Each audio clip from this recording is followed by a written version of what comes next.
Mes parents ont traversé tout le pays en avion pour la pendaison de crémaillère de ma sœur. Un mois plus tard, aucun d'entre eux n'est venu à mon mariage. Les 2 heures de route sont trop fatigantes, a dit maman. Après des semaines de silence, mon père s'est présenté à mon bureau, tenant un dossier avec mon nom dessus. Il m'a regardé droit dans les yeux et a dit « Nous avons besoin ». Mon nom est Nancy Austin. J'ai 35 ans. Le mois dernier, mes parents ont traversé la moitié du pays en avion pour la pendaison de crémaillère de ma sœur, un vol de 3h30 en classe affaires. Ils sont restés 10 jours. 4 semaines plus tard, mon père a appelé, disant qu'il ne pouvait pas venir à mon mariage. La raison ? Un trajet de 30 minutes était tout simplement trop pour le dos de ma mère. Laissez-moi répéter cela, 3h30 d'avion pour voir ma sœur déballer des cartons, mais 30 minutes en voiture pour me voir me marier, c'était trop loin. J'ai remonté l'allée tandis que 2 sièges restaient vides au premier rang. Le père de mon mari m'a conduite à l'hôtel. La chapelle entière a été témoin du choix de mes parents. 3 semaines plus tard, mon père est apparu à mon bureau avec un classeur accordéon. À l'intérieur se trouvaient des documents concernant la succession de ma grand-mère. Il n'était pas là pour s'excuser d'avoir manqué mon mariage, il était là pour me demander quelque chose. Il n'avait aucune idée de ce que j'allais trouver dans ce dossier. Mais avant de vous dire ce qu'il y avait à l'intérieur, vous devez comprendre ceci, cela n'a pas commencé avec mon mariage. Cela a commencé le jour de la naissance de Madison. J'avais 5 ans quand ma sœur est rentrée de l'hôpital. Je me souviens de ma mère la tenant, la regardant comme si elle avait inventé la lumière du soleil. Je me souviens avoir pensé que si j'étais vraiment silencieuse et vraiment sage, elle me regarderait aussi de cette façon.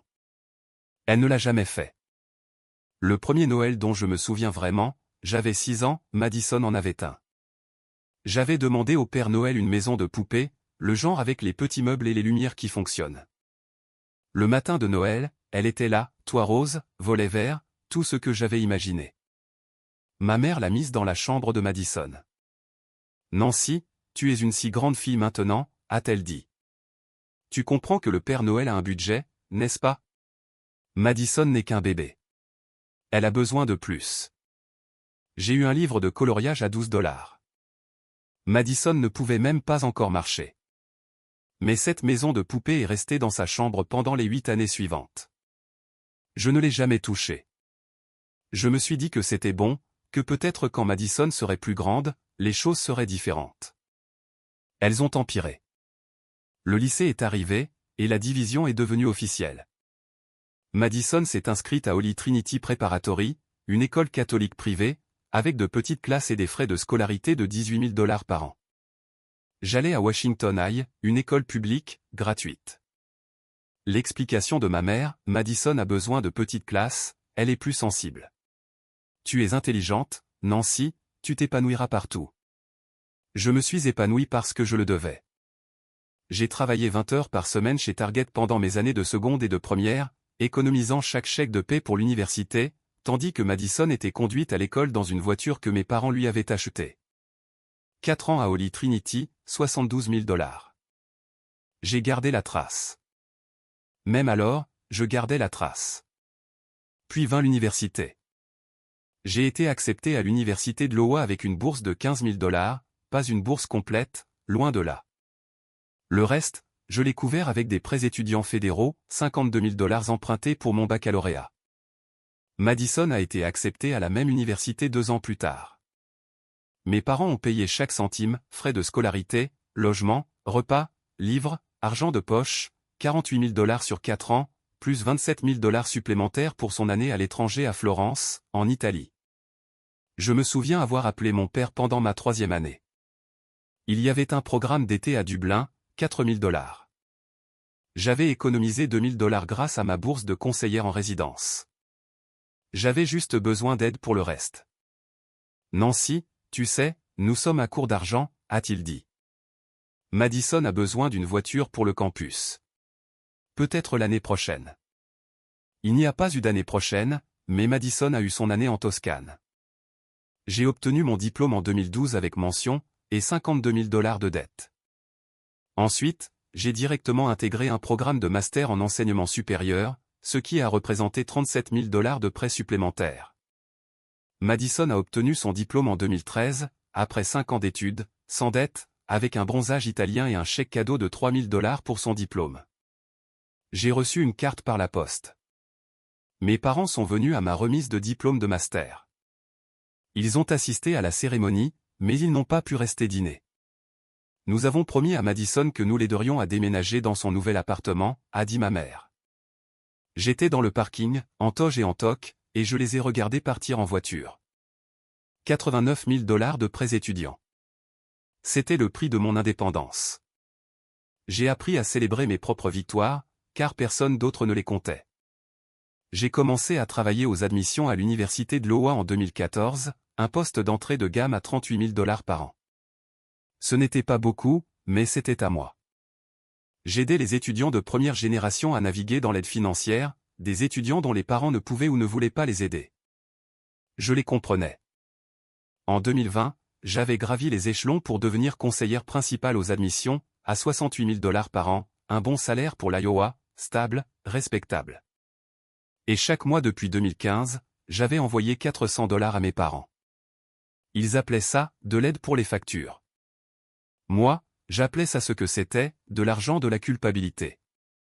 L'impôt que je payais pour être la fille qui avait réussi sans eux. 10 ans, 400 $ par mois, 48 000 $ au total. Je n'ai jamais manqué un paiement. Même cet hiver 2018, quand mon chauffage a été coupé parce que je ne pouvais pas me permettre à la fois mes charges et le paiement de mon prêt étudiant, je leur ai quand même envoyé les 400 $. Ils n'ont jamais dit merci. C'était juste attendu. Mon paiement de prêt étudiant était de 720 $ par mois. Chaque mois, comme une horloge, j'avais payé 86 400 $ sur 10 ans et je devais encore 52 000 $. Je faisais les calculs de manière obsessive, je savais exactement combien chaque choix m'avait coûté. J'ai rencontré Jem à l'automne 2022, lors d'un club de lecture communautaire. Il enseignait l'anglais au lycée local. Il avait aussi des prêts étudiants, 45 000 $ pour son baccalauréat. Nous avons noué des liens grâce à notre dette commune et à notre amour partagé des livres que nous ne pouvions pas nous permettre d'acheter neufs. Lors de notre 3e rendez-vous, il a rencontré mes parents. Après, il a dit, « Tes parents semblent distants. » Ils sont occupés avec Madison, lui ai-je répondu. Madison vit à Des Moines. Nous sommes littéralement en train de dîner avec eux en ce moment. Je sais. Il n'a pas insisté à ce moment-là, mais j'aime à remarquer des choses. Il a remarqué que ma mère a appelé Madison 3 fois pendant notre dîner, elle ne m'a pas appelé une seule fois.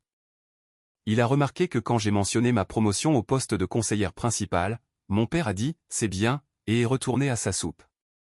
Il a remarqué que quand Madison a envoyé un SMS groupé à propos de l'achat de nouveaux meubles de patio, ma mère a répondu avec 17 points d'exclamation et 4 émojis cœur. Quand j'ai envoyé notre annonce de fiançailles, elle a répondu 6 heures plus tard, « Félicitations ». Un seul mot. Jem a été la première personne à me dire, « Tu ne leur dois pas cet argent chaque mois. » Ce sont mes parents, ai-je dit. C'est ce que fait la famille. La famille, ça va dans les deux sens. Je n'étais pas encore prête à l'entendre. Madison a épousé Garrett Sullivan en avril 2023. C'est un promoteur immobilier commercial, il gagne environ 240 000 $ par an. Le mariage a coûté 35 000 $. Mes parents ont contribué à hauteur de 12 000 $. Ils m'ont demandé de couvrir leur cadeau à Madison, un service de table en porcelaine de 8 500 $ que Madison avait elle-même choisi. Nous te rembourserons, a dit mon père. Ils ne l'ont jamais fait. Ma mère a posté 83 photos du mariage de Madison sur Facebook. Elle portait une robe différente pour la cérémonie et pour la réception. Elle avait acheté 2 robes, chacune coûtait plus cher que toute ma garde-robe de chez Target. Quand Jem et moi nous sommes fiancés en août 2024, la réaction de ma mère a été plus mesurée, « C'est bien, ma chérie. Est-ce que Jem a une bonne assurance ? Les enseignants ne gagnent pas beaucoup. » Madison et Garrett ont acheté une maison à Ouest des Moines, 450 mètres carrés, 485 000 $. Ma mère faisait les 2 heures de route depuis Cedar Rapids pour leur rendre visite toutes les 6 à 8 semaines. Elle est venue à l'Iowa City me voir 2 fois en 2024. Les 2 fois, elle est restée moins de 2 heures. Madison a eu 2 enfants, Olivia 4 ans, Jackson 2 ans. Elle est restée à la maison avec eux, a lancé un blog de maman qui ne rapportait exactement 0 $, mais lui donnait de quoi poster entre ses cours de pilates et ses courses chez Target. Ma mère l'appelait 3 fois par semaine pour prendre des nouvelles. Elle m'appelait 1 fois par mois, généralement pour demander si j'avais déjà envoyé le paiement du mois. Puis, en octobre 2025, Madison et Garrett ont acheté une deuxième maison, un condo de vacances à Scottsdale, en Arizona, 3 chambres, 340 000 $. Ma mère a envoyé un SMS groupé à toute la famille élargie, grande nouvelle. Madison et Garrett ont acheté une deuxième maison à Scottsdale. Nous nous envolons pour la pendaison de crémaillère. Tellement fiers de notre fille. J'étais dans ce groupe de discussion. Mon invitation de mariage avait été envoyée 5 semaines plus tôt, pas de message groupé à ce sujet.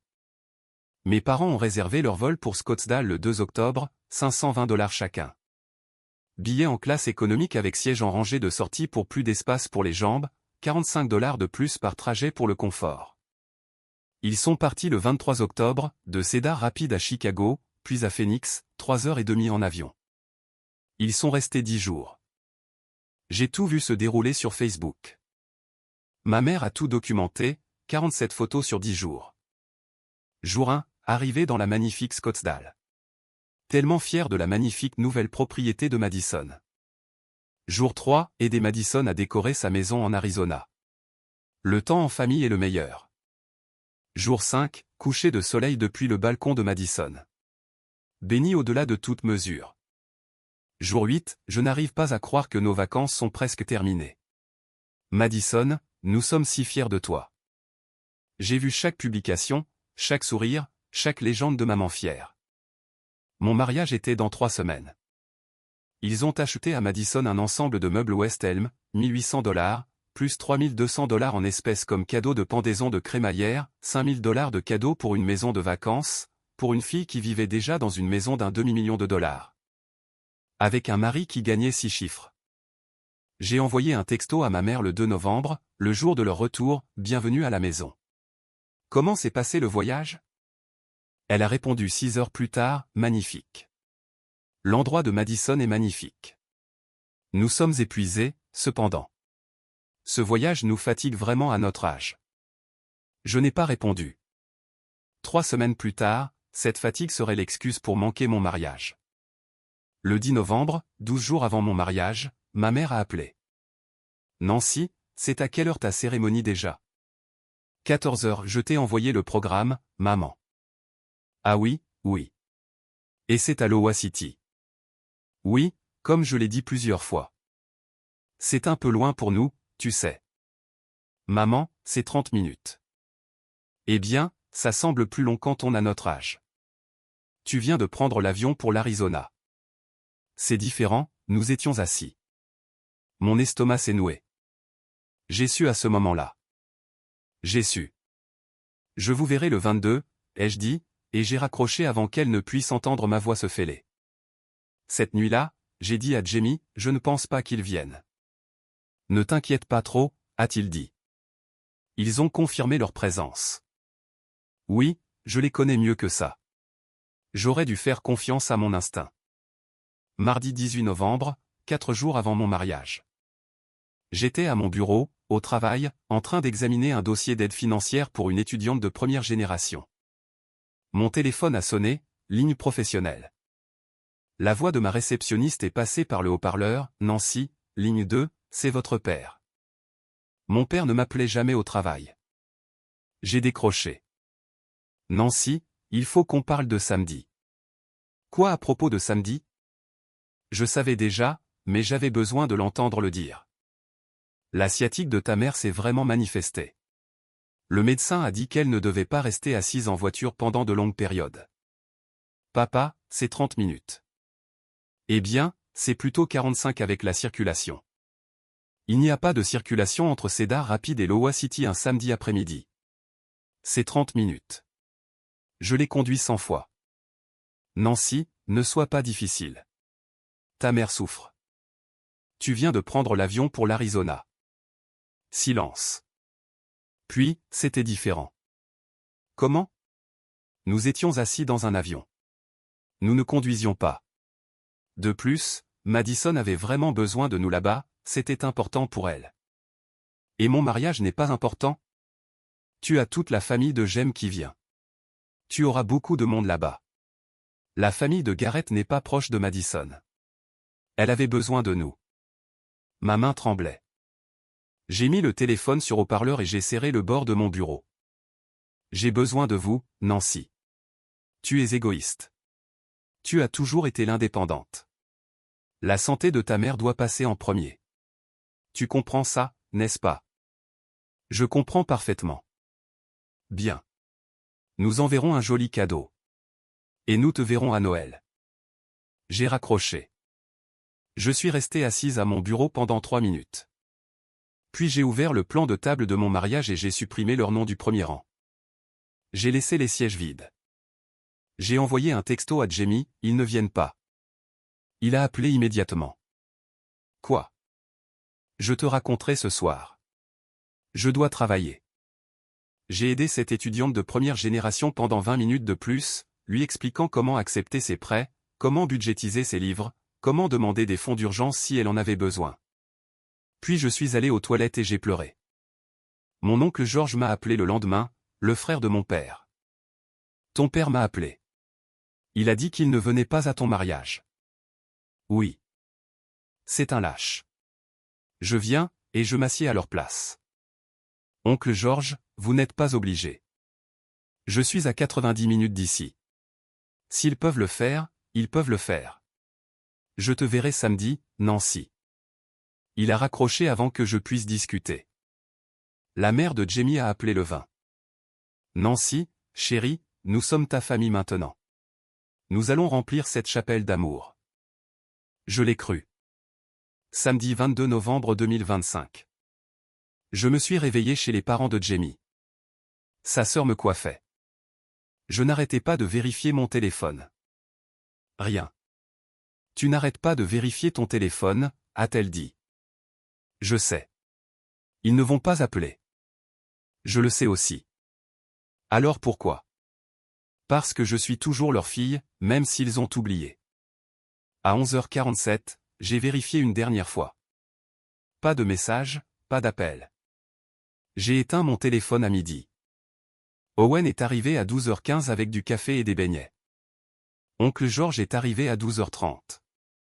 Je suis là, a-t-il dit. Où avez-vous besoin de moi? J'ai mis ma robe de mariée. Elle était simple, prête à porter, 8 $ avec les retouches. Je l'avais payée moi-même. Le père de Jem a frappé à la porte à 13h30. Nancy, ce serait l'honneur de ma vie de te conduire à l'hôtel. Vous avez déjà dit oui il y a des mois. Je le pense encore plus maintenant. La vieille église en briques comptait 78 sièges. 76 personnes les ont occupés. Au premier rang à gauche, 2 sièges sont restés vides, côté allée, les plus visibles. J'ai descendu cette allée à 14h04. Richard Brennan, le père de Jem, tenait mon bras. J'ai regardé ces sièges vides en passant. Je n'ai pas détourné le regard. Je voulais que tout le monde voie exactement qui n'était pas là. Jem pleurait à l'hôtel. Oncle George s'était avancé de son siège assigné, 5 rangs plus loin. Il était assis au premier rang maintenant, remplissant une partie de l'espace que mes parents avaient laissé, mais pas tout. Loin de là. La cérémonie était magnifique, 28 minutes. La juge Patricia Ali, une amie de la famille de Jem, a officié. Quand j'ai prononcé mes vœux, ma voix s'est fêlée sur « pour le meilleur et pour le pire ». Jem a serré mes mains plus fort. Nous nous sommes embrassés. Tout le monde a applaudi. Pendant 30 secondes, j'ai oublié les sièges vides. La réception a eu lieu dans la salle paroissiale de l'église, un buffet simple. 76 personnes. La photographe m'a demandé, « Nancy, voulez-vous des photos avec vos parents ?» Ils ne sont pas là. Elle a eu l'air confuse. Oh, je suis désolé. Sont-ils en retard? Non. Owen a porté un toast à Nancy et Jamie, et à la famille choisie, aux gens qui se montrent quand ça compte, qui restent quand c'est difficile, et qui aiment sans compter. À la famille que nous choisissons. 76 verres levés. 2 sièges sont restés vides. Tout le monde l'a remarqué. Personne ne l'a dit à voix haute. La mère de Jem a discrètement déplacé un arrangement floral pour couvrir l'espace vide où mes parents auraient dû être sur les photos de famille. À 15h30, Bryce, ma colocataire de collège, a demandé « Ont-ils au moins envoyé une carte ?» Pas encore. Ils ne l'ont jamais fait. À 17h30, Richard et moi avons dansé sur What a Wonderful World, la danse père-fille. J'ai pleuré. Il m'a serré plus fort. Tu es ma fille maintenant aussi, a-t-il murmuré. Nous avons passé notre nuit de noces dans un bed and breakfast à Amana. J'ai vérifié mon téléphone à 22h ce soir-là. Rien. J'ai mieux dormi que depuis des semaines, car j'avais enfin cessé d'attendre. Les 3 semaines suivantes furent silencieuses. Pas d'appel, pas de texto, pas d'excuses, pas de cadeaux. Le 28 novembre, Madison m'a envoyé un texto « Félicitations pour le mariage. Désolé que nous n'ayons pas pu venir. » Comme si elle avait été invitée. Comme si sa présence était la même que celle de nos parents. Je n'ai pas répondu. Le 1er décembre, je n'ai pas envoyé à mes parents leurs $400 habituels. Pour la première fois en 10 ans. Mon compte bancaire semblait étrange avec ces $400 supplémentaires qui y étaient. On dirait de l'argent sale, ai-je dit à Jamie. Le 5 décembre, mon père a laissé un message vocal « Nancy, c'est papa. J'ai remarqué que ce mois-ci, le versement habituel n'est pas passé. Je suis sûr que c'est juste un oubli. Peux-tu me rappeler ?» Je l'ai écouté 3 fois, je l'ai supprimé, je n'ai pas rappelé. Il a appelé pour l'argent, pas pour s'excuser, pas pour s'expliquer, juste pour s'assurer que les chèques continuaient d'arriver. Le 2 décembre, mes parents ont reçu une lettre de Thomas Crawford, avocat spécialisé dans les successions, à Iowa City. Objet, succession de Helen Mitchell. Ma grand-tante Hélène était décédée en octobre, la sœur de ma grand-mère Rose. Elle avait laissé $45 000 dans son testament à partager entre moi et Madison. L'avocat successoral faisait sa diligence raisonnable. Il avait découvert que grand-mère Rose avait également établi une fiducie éducative pour moi en 1999.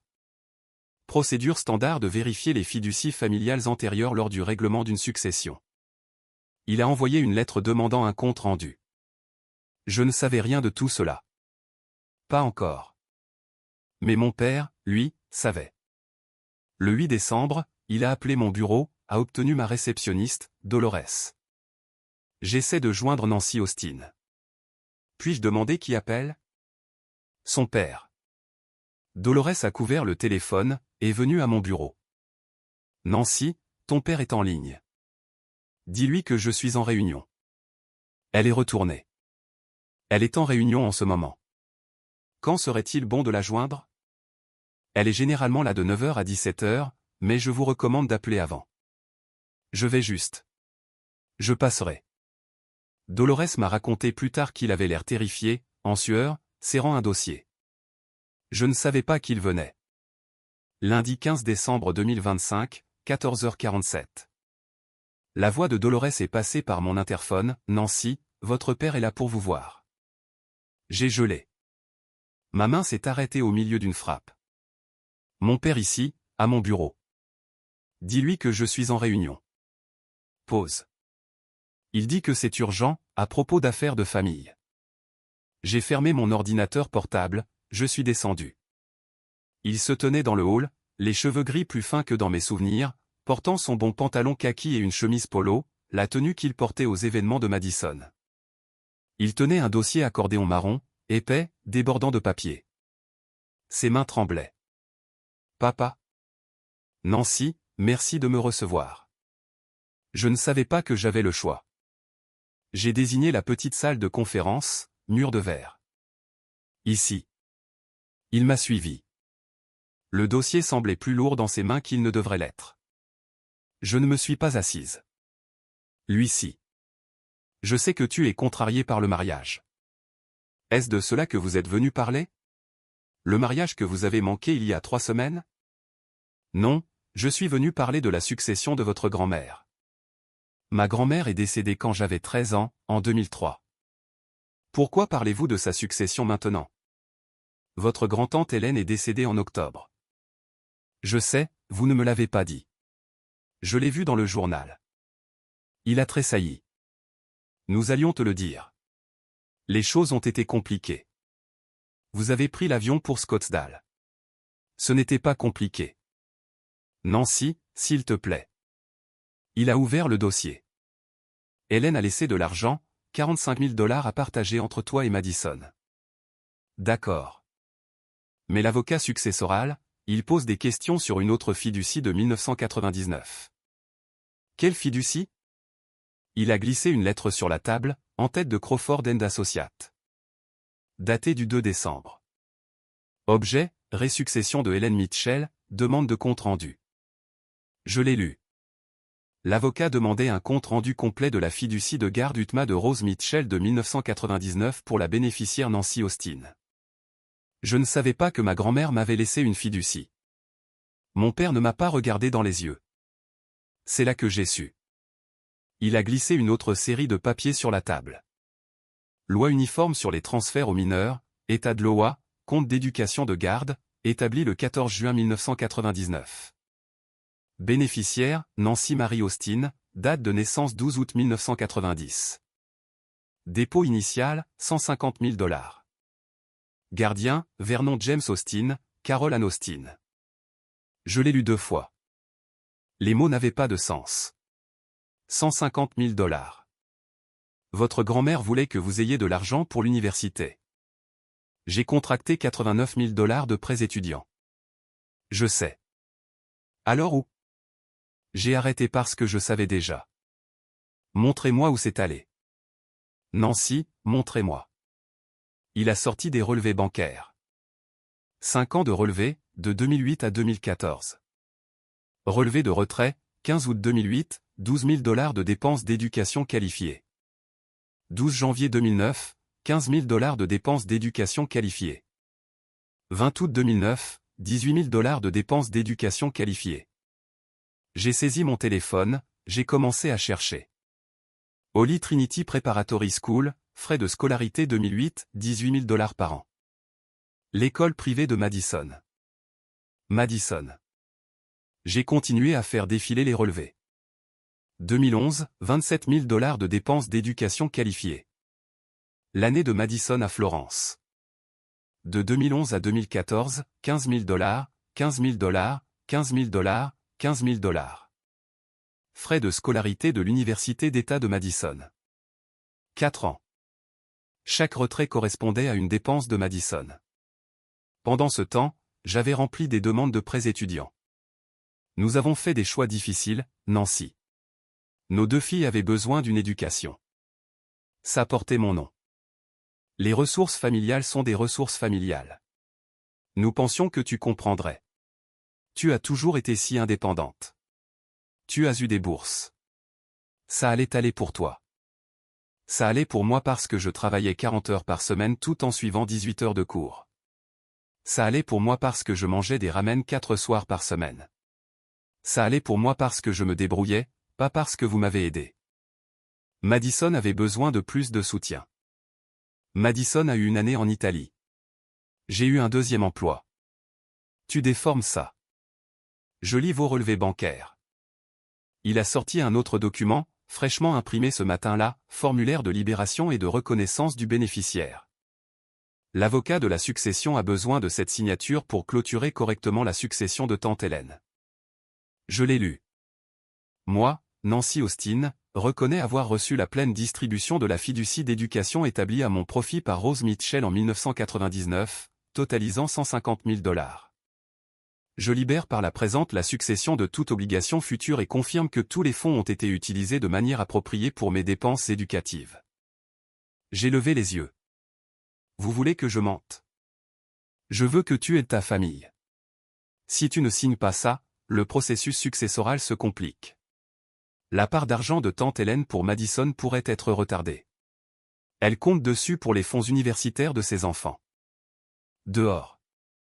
Nancy, vous m'avez volé 150 000 $. Vous l'avez dépensé pour Madison. Vous m'avez laissé me noyer dans les dettes.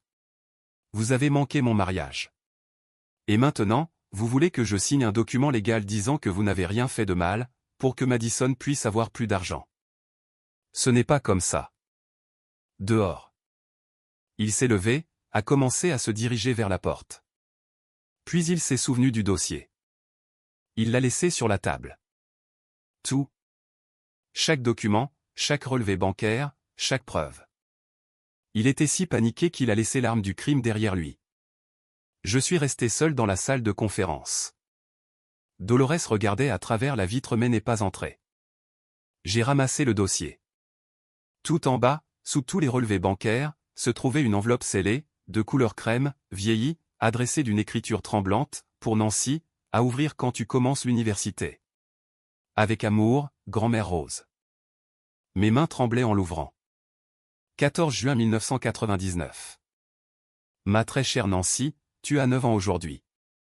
Tu es venue chez moi après ta fête d'anniversaire et tu m'as tout raconté sur les cadeaux que tu as reçus, un livre de coloriage, as-tu dit. Tu semblais assez contente. Mais j'ai regardé ton visage quand tu parlais de la nouvelle bicyclette de Madison. Celle avec les rubans et la clochette, celle que tu avais demandée. Je vois des choses, ma chérie.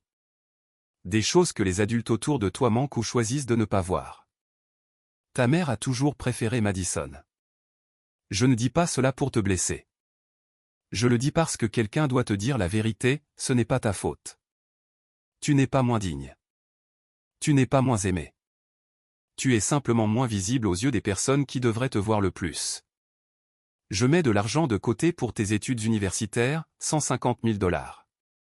Ce n'est pas une fortune, mais c'est assez pour te donner des choix, assez pour te permettre d'étudier ce que tu aimes sans te noyer dans les dettes, assez pour t'acheter la liberté.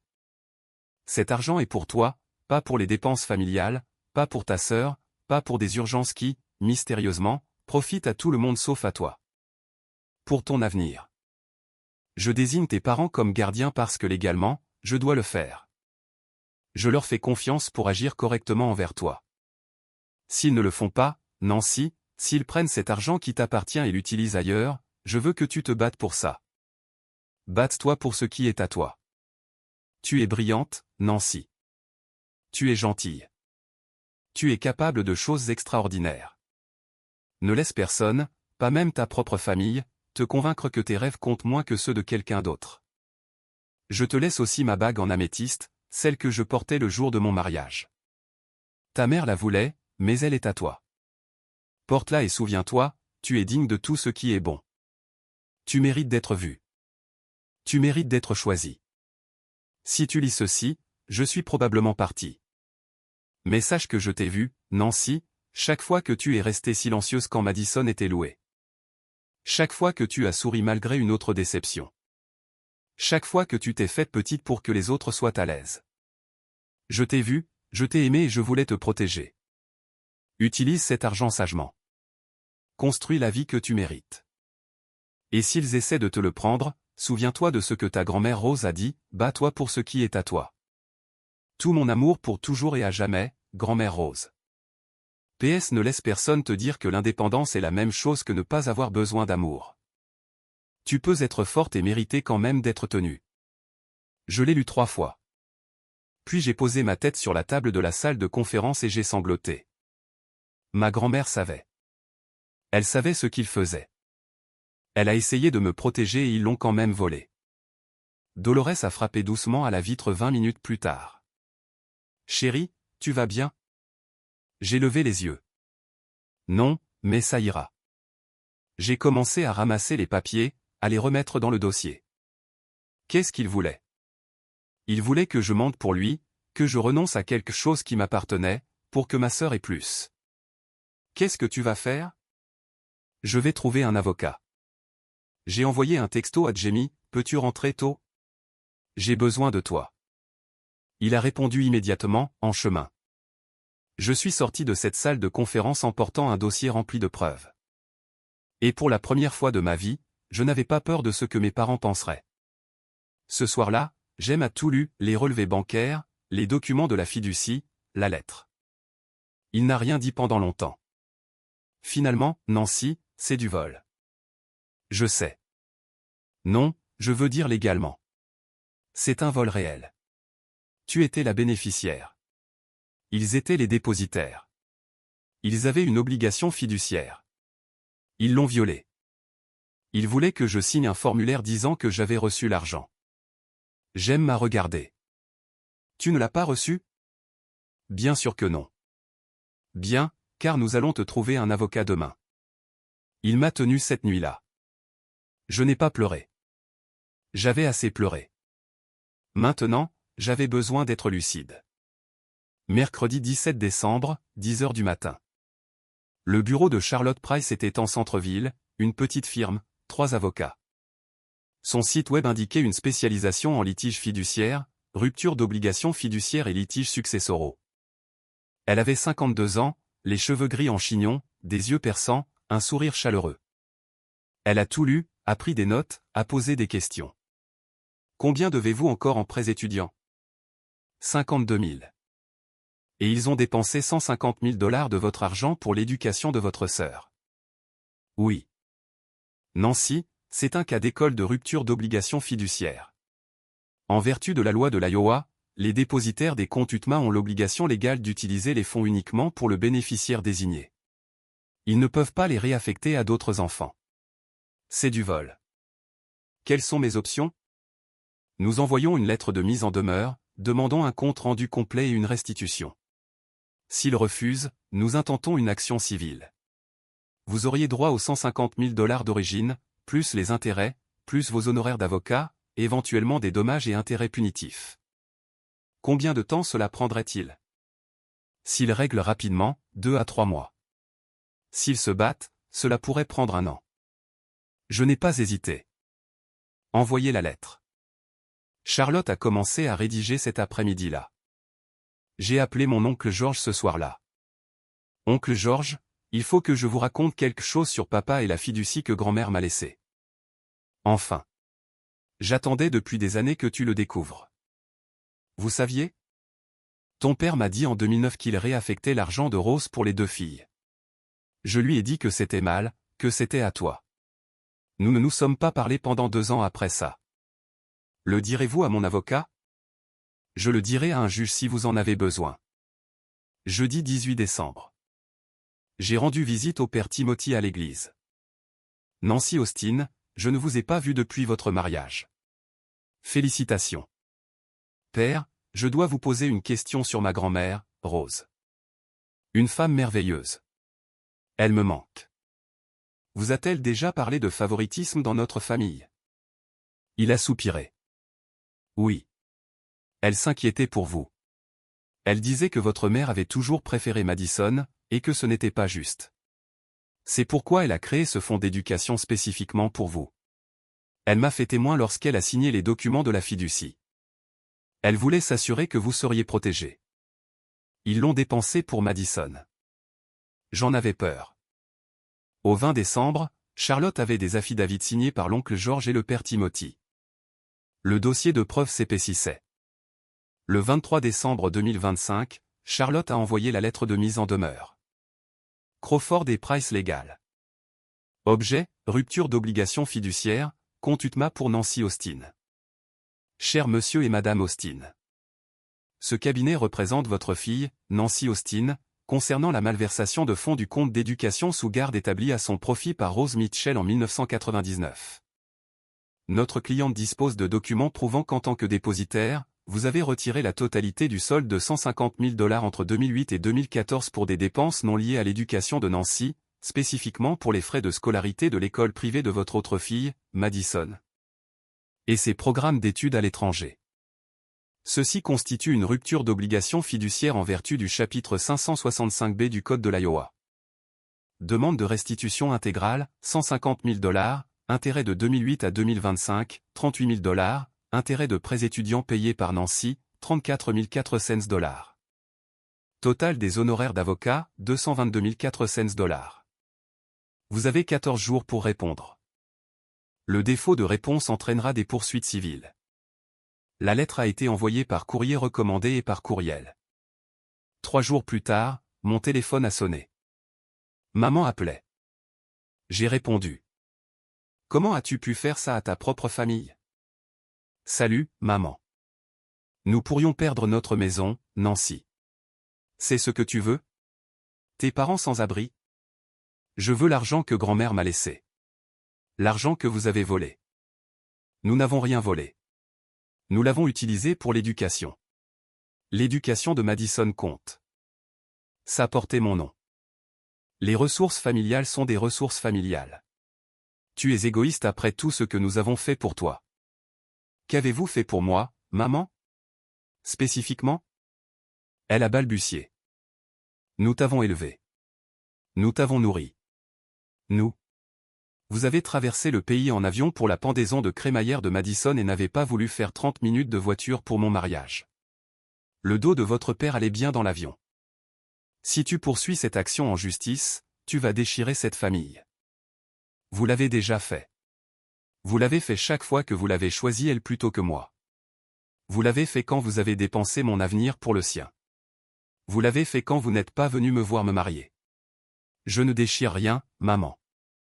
J'ai juste fini de faire semblant que tout était entier. Madison est dévastée. Elle ne savait pas. Madison ne sait jamais parce que vous la protégez de toutes les conséquences. Mais pas cette fois. S'il te plaît, Nancy, nous te rembourserons avec le temps. Laisse tomber la plainte. Parlez à mon avocat. J'ai raccroché. J'aime écouter sur haut-parleur. Il m'a tenu la main tout le temps. J'ai bloqué le numéro de ma mère. J'aurais dû me sentir coupable. Je me sentais libre. 2 jours plus tard, Madison a appelé. Nancy, s'il te plaît. C'est fou. Salut, Madison. Je ne savais pas pour la fiducie, je le jure. Maman et papa ne me l'ont jamais dit. Mais tu savais que j'avais des prêts étudiants pendant qu'ils payaient ton école. Je pensais je ne sais pas. Je pensais qu'ils nous aidaient tous les deux différemment. Ils l'ont fait. Ils t'ont aidé avec mon argent. Ce n'est pas ma faute s'ils ont fait ce choix. Je sais que ce n'est pas ta faute, mais ce n'est plus mon travail de te protéger de la vérité. S'ils perdent la maison, où iront-ils? Ils sont vieux, Nancy. Ils ont 64 et 66 ans. Ils ne sont pas si vieux. Et ils ont fait des choix. Vous allez vraiment ruiner leur vie pour de l'argent? Madison, j'ai payé $720 par mois pendant 10 ans sur des prêts dont je n'aurais pas dû avoir besoin. C'est ma vie qu'ils ont ruinée. Je ne demande que ce que grand-mère m'a laissé. Tu as toujours été jalouse de moi. J'ai fait une pause. Tu as raison. Je l'étais. J'étais jalouse que tu aies des parents qui se montraient, qui faisaient attention, qui traversaient le pays en avion pour te voir déballer des cartons, mais qui ne voulaient pas faire 30 minutes de voiture pour me voir me marier. Ce n'est pas juste. Non, Madison, ce n'est pas juste. Rien de tout cela n'était juste. C'est ça le problème. C'est pourquoi il m'aime mieux. Silence. Je sais, ai-je dit. J'ai raccroché. Ma sœur a dit tout haut ce qui était sous-entendu, et j'ai réalisé que je m'en fichais désormais. Le 3 janvier 2026, Charlotte a appelé. Leur avocat veut déjà régler l'affaire. Ils ont examiné les preuves. Ils savent qu'ils perdront si cela va en justice. De plus, un procès signifie un dossier public, et ils ne veulent pas ça. Que propose-t-il? Une restitution intégrale, $150 000, plus $38 000 d'intérêts. Ils nous demandent de renoncer à la réclamation supplémentaire pour les intérêts des prêts étudiants et les honoraires d'avocat. Que recommandez-vous? Acceptez. Vous obtenez votre argent. Ils reconnaissent leur tort dans l'accord et c'est réglé d'ici mi-janvier. Se battre pour les $20 000 supplémentaires pourrait prendre des mois. D'accord, Nancy, c'est une victoire. Ils admettent qu'ils avaient tort. Est-ce que ce sera écrit noir sur blanc? Il sera dit qu'ils ont retiré indûment des fonds de votre compte sous garde et qu'ils acceptent une restitution intégrale. C'est du langage juridique pour dire qu'ils vous ont volé. Alors oui, réglons. Le 10 janvier 2026, j'ai signé l'accord de règlement. Mes parents ont accepté de payer $188 000. $100 000 avant le 15 janvier, le reste avant le 15 février. Pour payer, ils ont dû vendre la maison qu'ils possédaient depuis 1992. Elle valait $320 000. Ils ont déménagé dans un appartement en location de 2 chambres. Madison a reçu $0 de la succession de tante Hélène. J'ai reçu la totalité des $45 000. Tout par écrit, tout légalement contraignant. 15 janvier. Le chèque est arrivé par coursier à 10h45 du matin, $100 000 de Vernon et Carol Austin à Nancy Austin. Mention, paiement de règlement 1 sur 2. J'aime à demander, qu'est-ce que ça fait? Comme si c'était à moi. Pour la première fois, quelque chose est vraiment à moi. Nous sommes allés à la banque à 14h cet après-midi-là, Hills Bank, Iowa City. La caissière a traité le dépôt. Félicitations pour votre héritage. Je ne l'ai pas corrigé. Le solde de mon compte, $14 237. C'était la première fois que je voyais 6 chiffres. J'aime a pris une photo du bordereau de dépôt. Souviens-toi de ce jour. À 15h30, je me suis connecté à mon compte de prêt étudiant, Great Lakes Student Loan Servicing. Solde actuel, $52 184,37. J'ai cliqué sur « Effectuer un paiement ». Montant, $52 184,37. Payé en totalité. Confirmation, êtes-vous sûr? Fais-le, a dit Jamie. J'ai cliqué. Traitement du paiement. Paiement réussi. Votre solde est maintenant de $0. 10 ans. 120 paiements. 86 400 $ payés et maintenant 0. C'est parti, ai-je dit.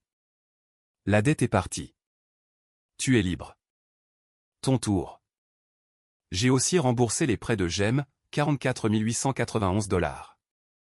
Total remboursé ce jour-là, $97,75. Nous avons commandé une pizza, nous nous sommes assis sur le canapé, sans parler, juste en nous serrant l'un contre l'autre. Pour la première fois depuis mes 22 ans, je ne devais rien à personne. Fin janvier, nous avons commencé à chercher des maisons. Nous en avons vu 5 en 2 week-ends. La troisième nous a semblé la bonne. Un petit bungalow des années 1940, 2 chambres, plancher de bois franc, cheminée, porche avec une balançoire.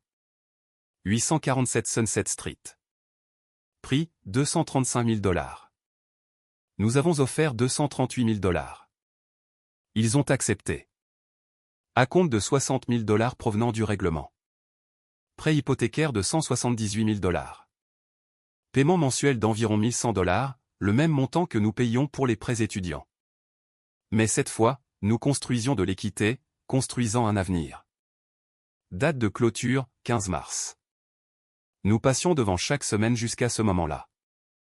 C'est à nous, ai-je dit, debout sur le trottoir. Pas à quelqu'un d'autre, pas à mes parents, pas aux attentes, juste à nous. Le 15 février, le deuxième chèque est arrivé, $88 000. Avec lui, une petite boîte. Pas de mots, juste l'écriture de mon père sur l'étiquette, Nancy Austin. À l'intérieur, la bague en améthyste de grand-mère rose, anneau en argent, pierre violet foncé, simple, magnifique. La bague qu'elle a mentionnée dans sa lettre. Je l'ai glissée à mon annulaire droit. Elle me va parfaitement. Elle te va bien, a dit Jamie. Elle voulait que je l'aie. Elle voulait que je me souvienne que je méritais de bonnes choses. C'est le cas. Je commence à y croire. J'ai créé la fiducie d'éducation Rose Mitchell en février, un fonds de dotation de $125 000, qui rapporte environ $10 000 par an à perpétuité. Une bourse annuelle pour les étudiants de l'Iowa poursuivant des études supérieures qui ne reçoivent aucun soutien financier familial, administrée par la fondation de l'Université de l'Iowa. La première bénéficiaire fut Emma Rodriguez, 19 ans, étudiante en journalisme, travaillant 2 emplois, éloignée de ses parents qui désapprouvaient sa filière. Je l'ai rencontrée dans mon bureau le 28 février. Emma, félicitations. Vous avez été sélectionnée pour la bourse Rose Mitchell. Je ne sais pas quoi dire. Vous n'avez rien à dire. Ma grand-mère m'a laissé de l'argent pour aller à l'école. Mes parents l'ont pris. Je l'ai récupéré. Et maintenant, je veux m'assurer que quelqu'un comme vous n'aura pas à lutter comme je l'ai fait. Merci. Cela signifie tout. Utilise-le sagement. Construis ton avenir. Et souviens-toi, tu le mérites.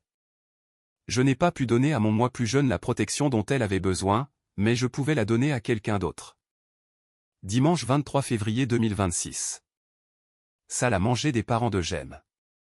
Table dressée pour 10.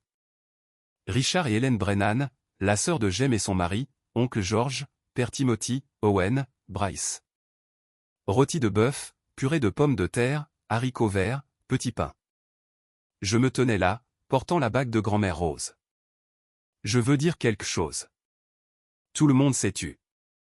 Il y a 6 mois, je me suis marié avec 2 sièges vides au premier rang. Il y a 3 mois, mon père s'est présenté à mon bureau, me demandant de mentir sur l'argent qu'il m'avait volé. Il y a 2 mois, j'ai découvert que ma grand-mère avait essayé de me protéger d'une famille qui ne me voyait pas. J'ai touché la bague. Mais je suis ici maintenant, dans une pièce pleine de gens qui ont choisi de se montrer. Non pas parce qu'ils le devaient, mais parce qu'ils le voulaient. Oncle George a levé son verre. À Rose, elle aurait adoré ça. Père Timothy, à Nancy, elle aurait été si fière de toi. Hélène, à la famille, celle que l'on choisit. Tout le monde, à la famille. J'ai rentré à la maison ce soir-là avec Jamie. Nous sommes passés devant notre future maison. Les lumières étaient éteintes, mais elle était là, nous attendant.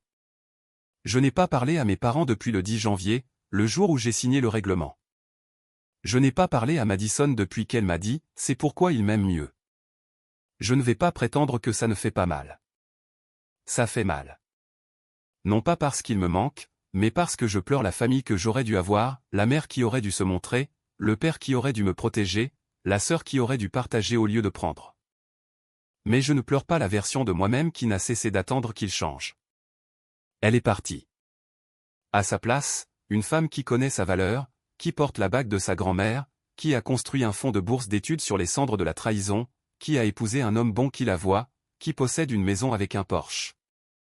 Qui dort sans le poids des $720 de paiement mensuel qui lui écrase la poitrine.